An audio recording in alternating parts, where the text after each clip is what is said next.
الرحيم الحمد لله رب العالمين الصلاة والسلام على أشرف الأنبياء والمرسلين وعلى آله وصحبه أجمعين أما بعد கணியத்துக்குரிய சகோதரர்களே, அல்லாஹ்வின் நல்லடியார்களே, ஒவ்வொரு ஃபஜ்ருடைய தொழுகையை தொடர்ந்தும் நபி வழியில் நமது தொழுகை எவ்வாறு அமைய வேண்டும் என்கின்ற தலைப்பில் தொடராக பல செய்திகளை நாம் பார்த்து வருகிறோம்.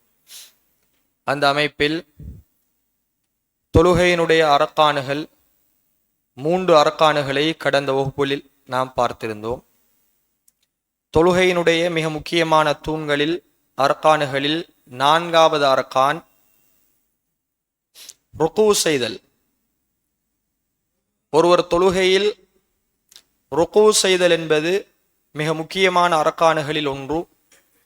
எப்படி ருக்கு செய்ய வேண்டும் என்று நபிகள் நாயகம் ஸல்லல்லாஹு அலைஹி வஸல்லம் அவர்கள் வழிகாட்டியிருக்கிறார்களோ அப்படி நாங்கள் ருக்கு செய்வது தொழுகையினுடைய அரக்கானுகளில் பிரதானமானது. ஒருவர் ருக்கு செய்யாமல் சுஜூதுக்கு போய்விட்டாலோ அல்லது ருக்கு செய்யாமல் சமி அல்லாஹு லிமன் ஹமிதா என்று சொல்லிவிட்டாலோ அவருடைய தொழுகை பாத்திலாகிவிடும்.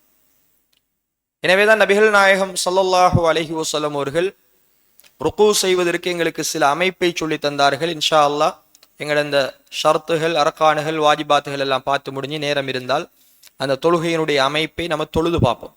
ஒரு தரம் தொழுது பார்த்தால் அதனுடைய அமைப்பு நமக்கு கிளியரா வழங்கும். எனவே ருக்கு செய்வதற்கு நபிகள் நாயகம் ஸல்லல்லாஹு அலைஹி வஸல்லம் அவர்கள் சொல்லி தந்த அமைப்பில் முதலாவது, எங்களோட 2 கைகளையும் தோள்புயம் அல்லது காது வரைக்கும் கிபிலாவை முன்னோக்கி உயர்த்த வேண்டும். எல்லா விரல்களும் கிபிலாவை பார்த்து இருக்க வேண்டும். 2 கைகளையும் ஒன்று தோள்புயம் வரைக்கும் உயர்த்தணும் அல்லது எங்கட காது சோனை வரைக்கும், இந்த காது பகுதி வரைக்கும் உயர்த்தணும். இது ருக்குவினுடைய முதலாவது அம்சம். இரண்டாவது, ருக்குவுக்கு போனால் தங்களுடைய 2 கைகளாலும் தங்களோட முட்டுக்காலை பொத்தி பிடித்து கொள்ள வேண்டும். விரல்கள் கிபிலாவை நோக்கி இருக்கணும். எங்கட அனைத்து விரல்களும் கிபிலாவை நோக்கி எங்கட முட்டுக்காலை பிடித்த மாதிரி இருக்கணும். சிலர் இப்படி பிடிப்பார்கள், இப்படி வளைத்து பிடிப்பார்கள், அது பிழை.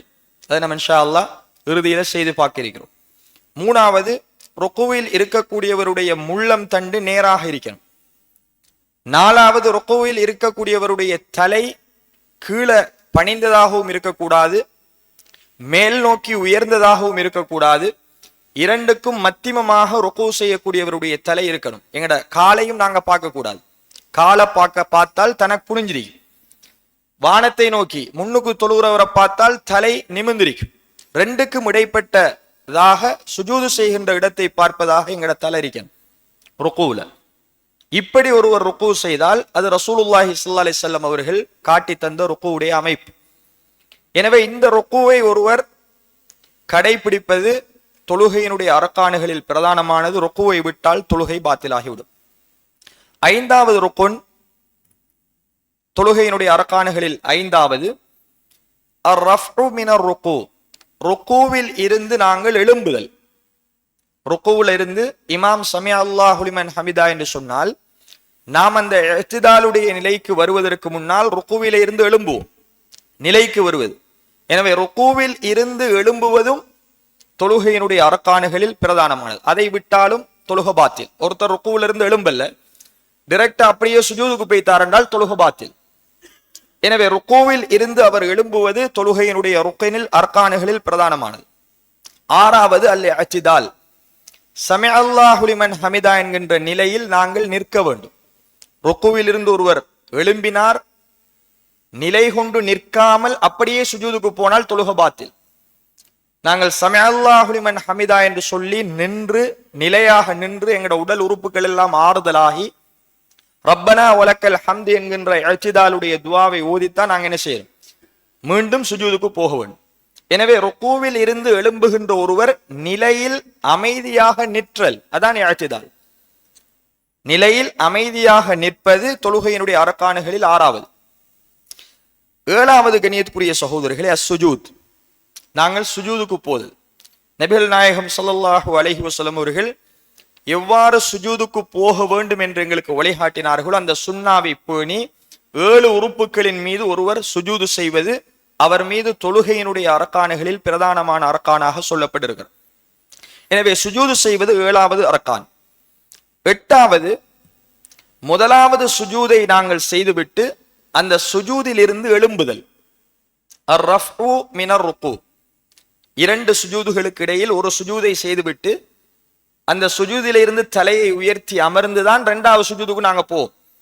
எனவே முதலாவது சுஜூதில் இருந்து நாங்கள் தலையை உயர்த்தி அமர்தல் தொழுகையினுடைய ருக்குனில் அர்கானுகளில் பிரதானமான. ஒருவர் அந்த முதலாவது ருக்குவிலே சுஜூதிலே இருந்து எழும்பாமல் நேரடியாக எழுந்து நின்று விட்டார் என்றால் அவருடைய தொழுகை பாத்திலாயிரும். எனவே சுஜூதில் இருந்து நாங்கள் எழும்புவது தொழுகையினுடைய அர்கானுகளில் 8வது. 9வது அல் ஜுலூசு பைன சஜதத்தைன், இரண்டு சஜதாக்களுக்கு இடையில் நாங்கள் அமர்வது. இதுவும் தொழுகையினுடைய அர்கான். ஒரு சஜதா செய்து விட்டோம் சுஜூது, எழும்புகிறோம், இதுவும் அர்கான். எழும்பி நாங்கள் இருந்து, அதைத்தான் சொல்வது இரண்டு சஜதாக்களுக்கு இடையில் இருக்கின்ற ஒரு சிறு இருப்பு. ஒரு 2 செகண்ட் அல்லது 3 செகண்ட் நாங்கள் ஒரு சுஜூது செய்துவிட்டு எழுந்து இருந்து திரும்ப 2வது சுஜூது செய்வோம். அப்ப 2 சுஜூதுகளுக்கு இடையில் இருக்கின்ற அந்த இருப்பும் தொழுகையினுடைய அர்கானுகளில் பிரதானமான இருப்பு. அதே மாதிரி கண்ணியத்துக்குரிய சகோதரர்களே, 10வது அத்தமனீனா, உள அமைதி. இந்த எல்லா நிலைகளையும் ருக்குவானாலும் சுஜூதானாலும் சமய அல்லாஹு லிமன் ஹமிதாவுடைய ஐத்திதாலுடைய அமைப்பானாலும் நாங்கள் சுஜூது செய்வதாக இருந்தாலும் சுஜூதில் இருந்து எழும்புவதாக இருந்தாலும் அந்த சுஜூதுகளுக்கு இடையில் உட்காருகின்ற உட்காருவையாக இருந்தாலும் இவைகளில் ஒருவர் உள அமைதியை பேண வேண்டும். இது மிக முக்கியம். அவர் படபட என்று தொழுதாலோ அல்லது அவசரப்பட்டு மூச்சு இறைக்க இறைக்க தொழுதாலோ தொழுக பாத்திலா. நபிகள் நாயகம் ஸல்லல்லாஹு அலைஹி வஸல்லம் அவர்கள் பள்ளிவாசல்ல உட்கார்ந்து இருக்கிறார்கள். ஒரு சஹாபி வந்து தொழுகிறார். தொழுது போட்டு வந்து ரசூலுல்லாஹி ஸல்லல்லாஹு அலைஹி வஸல்லம் அவர்களுக்கு சலாம் சொன்னார். அல்லாஹ்வுடைய தூதரவர்களும் அவருக்கு பதில் சொல்லிவிட்டு நபிகளார் சொன்னார்கள், ஃபர்ஜி ஃபஸல்லி ஃபஇன்னக லம் துஸல்லி, திரும்ப போய் தொழுங்க, நீங்க தொழல் என்று சொன்னார்கள். தொழுது விட்டு வந்தவருக்கு சொன்னார்கள், நீங்க மீண்டும் போய் தொழ வேண்டும், நீங்கள் தொழவில்லை. அவர் 2வது தரம் போய் தொழுதார். அல்லாஹ்வுடைய தூதர் பார்த்து கொண்டிருக்கிறார். மீண்டும் தொழுது விட்டு ரசூலுல்லாஹ்வுக்கு வந்து சலாம் சொன்னார். அல்லாஹ்வுடைய தூதர்கள் சொன்னார்கள், மீண்டும் போய் தொழுங்கள், நீங்கள் இன்னும் தொழவில்லை என்று சொன்னார். 3வது முறையும் போய் தொழுதார். தொழுது விட்டு வந்து சலாம் சொன்னார். அல்லாஹ்வுடைய தூதர்கள் பதில் சொல்லிவிட்டு 3வது முறையும் சொன்னார்கள், நீங்கள் தொழவில்லை, மீண்டும் போய் தொழுங்கள் என்று சொன்னார். அவர் சொன்னார், அல்லாஹ்வுடைய தூதரே, சத்தியத்தை கொண்டு அனுப்பி அல்லாஹ் மீது ஆணையாக இதற்கு மேல் என்னால் தொழ தெரியாது, எப்படி தொழுவது என்று எனக்கு சொல்லித்தாருங்கள் யா ரசூலுல்லாஹ் என்று கேட்டார். அப்பதான் அல்லாஹ்வுடைய தூதர் ஸல்லல்லாஹு அலைஹி வஸல்லம் அவர்கள் ஒரு தொழுகையை எப்படி தொழ வேண்டும் என்பதை மிக அர்த்தமாக சொல்லிக் கொடுத்தார். நீ நிலையில் நின்றால் உன்னுடைய உடல் உறுப்புகள் எல்லாம் ஆறுதல் அடைகின்ற அளவுக்கு நிலையில் நில்லு. நீ ருக்கு செய்தால் உன்னுடைய உடல் உறுப்புகள் எல்லாம் நான் சொல்லித்தந்த அமைப்பில் இருக்கிற மாதிரி ருக்கு செய். சுஜூது செய்தால் சுஜூதில் அமைதியை காத்து சுஜூதில் உன்னுடைய உறுப்புகள் ஆறுதல் அடைகின்ற அளவுக்கு நீ சுஜூது செய்ய வேண்டும். எல்லா நிலைகளிலும் உன்னுடைய உறுப்புகள் ஆறுதலை பெற வேண்டும், உள அமைதியை பெற வேண்டும் என்று ரசூலுல்லாஹி ஸல்லல்லாஹு அலைஹி வஸல்லம் அவர்கள் அவருக்கு வலியுறுத்திய செய்தியை கண்ணியத்துக்குரிய சகோதரர்களை நாங்கள் பார்க்கிறோம். இது ஹதீசுல் முஸி என்று மிக பிரபல்யமான ஒரு செய்தி. தொழுகையை பாத்திலாக்கி கொண்ட ஒருவருக்கு ரசூலுல்லாஹ் வழிகாட்டிய ஒரு அமைப்பு.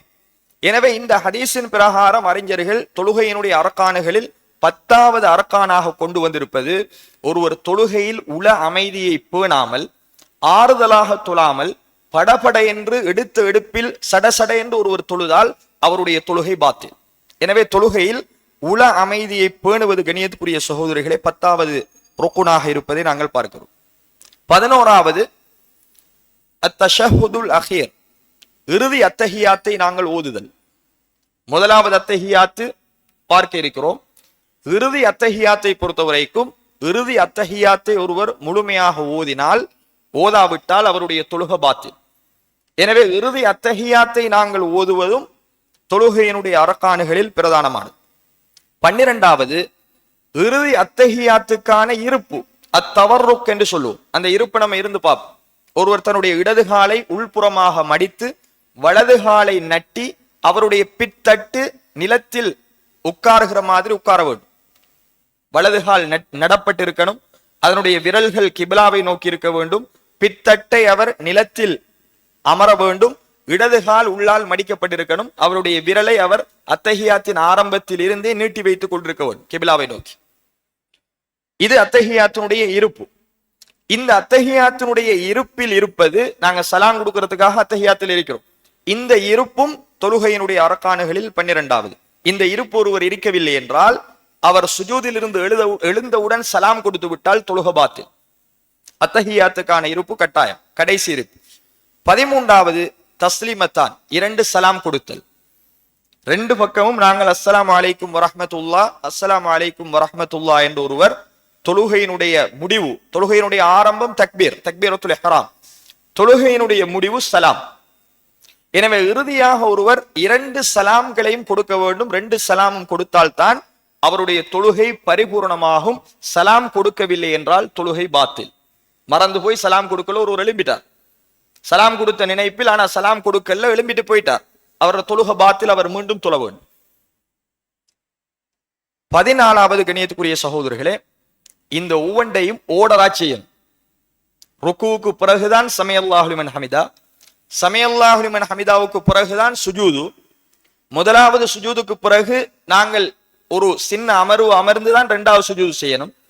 அதற்கு பிறகு நாங்கள் அத்தஹியாத்துடைய நிலைக்கு வந்து அத்தஹியாத்துடைய இருப்பை இருந்து அத்தஹியாத்தை ஓதி முடித்து நபிகளார் மீது சலவாத்து சொல்லி, சலவாத்து சொல்லுவது சுன்னா, நாங்க பார்க்க இருக்கிறோம். நபிகளார் மீது சலவாத்து சொல்லி சலவாத்தையும் பரிபூர்ணமாக முடித்துவிட்டு 2 சலாம்களையும் வலதும் இடதுமாக ஒருவர் கொடுத்து முடித்தால்தான் இதை தர்த்தீபாக ஓடர் ஒழுங்கு முறைப்படி ஒருவர் செய்வாரே ஆனால் அவருடைய தொழுகை பரிபூர்ணமாக ஏற்றுக்கொள்ளப்படும். எனவே இந்த 14ம் தொழுகையினுடைய அரக்கானுகளில் பிரதானமான. இந்த 14ல் எதை ஒருவர் விட்டாலும் அவருடைய தொழுகை பாத்திலாகும் என்பதை நபிகள் நாயகம் ஸல்லல்லாஹு அலைஹி வஸல்லம் அவர்கள் எங்களுக்கு வழிகாட்டுவதை பார்க்கிறோம். எனவே கண்ணியத்துக்குரிய சகோதரர்களே, தொழுகையினுடைய அரக்கானுகளில் நாம் பார்த்தது, முதலாவது கியாம், நின்று தொழ முடியுமானவர் நின்று தொழ வேண்டும். 2வது தக்பீரத்துல் இஹ்ராம். தக்பீரத்துல் இஹ்ராம் என்பது நான் உங்களுக்கு ஏற்கனவே சொன்னேன், ஆரம்ப தக்பீரை மொழிதல், கட்டுவதல்ல. கையை உயர்த்தி ஒருவர் கட்டவில்லை, ஒருவர் வருகிறார், சஃபிலே நிற்கிறார், அல்லாஹ் அக்பர் என்று கட்டிவிட்டார், அவர் அல்லாஹ் அக்பர் என்று சொல்லாட்டித்தான் தொழுகை பாத்தில். கையை உயர்த்துவது சுன்னத், ஆனால் அதை கட்டாயம் நாங்க கையை உயர்த்தித்தான் கட்டணும், அது நபிகளாருடைய சுன்னா. ஆனா கையை உயர்த்தாட்டி தொழுகை பாத்திலாகாது, ஆனா அல்லாஹ் அக்பர் என்று சொல்லாட்டி தொழுகை பாத்திலாகும். அப்ப 2வது தக்பீரத்துல் இஹ்ராம். 3வது கிராஅத்துல் ஃபாத்திஹா, நாங்க சூரத்துல் ஃபாத்திஹாவை எப்படி ஓத வேண்டும் என்று நேத்து பார்த்தோம். 4வது ருக்கு செய்தல், 5வது ருக்குவிலே இருந்து எழும்புதல், 6வது இஅ்திதால், சமிஅல்லாஹு லிமன் ஹமிதா சொல்லிவிட்டு இஅ்திதாலில் நிற்றல், 7வது சுஜூது செய்தல், 8வது சுஜூதில் இருந்து எழும்புதல், 9வது 2 சுஜூதுகளுக்கு இடையில் நாங்கள் அமர்தல், 10வது இந்த எல்லா தொழுகையினுடைய அரக்கானுகளிலும் நாங்கள் உள அமைதியை பேணுதல், 11 இறுதி அத்தஹியாத்தை ஓதுதல், 12 அத்தஹியாத்துக்கும் சலாமுக்குமாக நாங்கள் அத்தஹியாத்துடைய இருப்பை இருத்தல், 13 2 சலாம் கொடுத்தல், 14 இந்த எல்லா ருக்குனையும் நாங்கள் ஓடர் ஒழுங்கு முறைப்படி செய்தல். இது தொழுகையினுடைய அரக்கானுகளாக நபிகள் நாயகம் ஸல்லல்லாஹு அலைஹி வஸல்லம் அவர்கள் வழிகாட்டியிருக்கிறார்கள். இன்ஷா அல்லாஹ் அடுத்த முக்கியமான பாடம் வாஜிபாத்துஸ் ஸலா, தொழுகையினுடைய வாஜிபுகள் என்னென்ன. இந்த ருக்குனை விட்டால் அதற்கான வித்தியாசம் வாஜிபுக்கும் ருக்குனுக்கும் சுன்னத்துக்கும். ருக்குன் ஒருவர் விட்டால் தொழுகை பாத்தில், வாஜிபை ஒருவர் விட்டாராக இருந்தால் 8 வாஜிபுகள் இருக்கிறது, நாளையிலிருந்து பார்க்க இருக்கிறோம். அந்த 8 வாஜிபில் ஒன்றை ஒருவர் விட்டால் சஜதா சஹு அவர் செய்யாமல் சலாம் கொடுக்க கூடாது. சஜதா சஹுவை இந்த 8ல் ஒன்றை விட்டால் அது சஜதா சஹுவை வேண்டி நிற்கும். சஜதா சஹு மறதிக்கான சுஜூதை செய்துவிட்டுத்தான் அவர் சலாம் கொடுக்க வேண்டும். அவர் மறதிக்கான சுஜூதை செய்யாமல் சலாம் கொடுத்தால் தான் தொழுகை பாத்திலா. இதான் ருக்குனுக்கும் வாஜிபுக்கும் உள்ள வித்தியாசம். எனவே கண்ணியத்துக்குரிய சகோதரர்களே, இன்ஷா அல்லாஹ் நாளையிலிருந்து அதுவும் மிக முக்கியமான நாம் கவனம் செலுத்த வேண்டிய ஒரு பாடம், நாளைக்கு அதிலிருந்து பார்ப்போம். சுப்ஹானக்கல்லாஹும்ம பிஹம்திக் அஷ்ஹது அல்லா இலாஹா இல்லா அன்த அஸ்தக்ஃபிருக வ அத்தூபு இலைக்.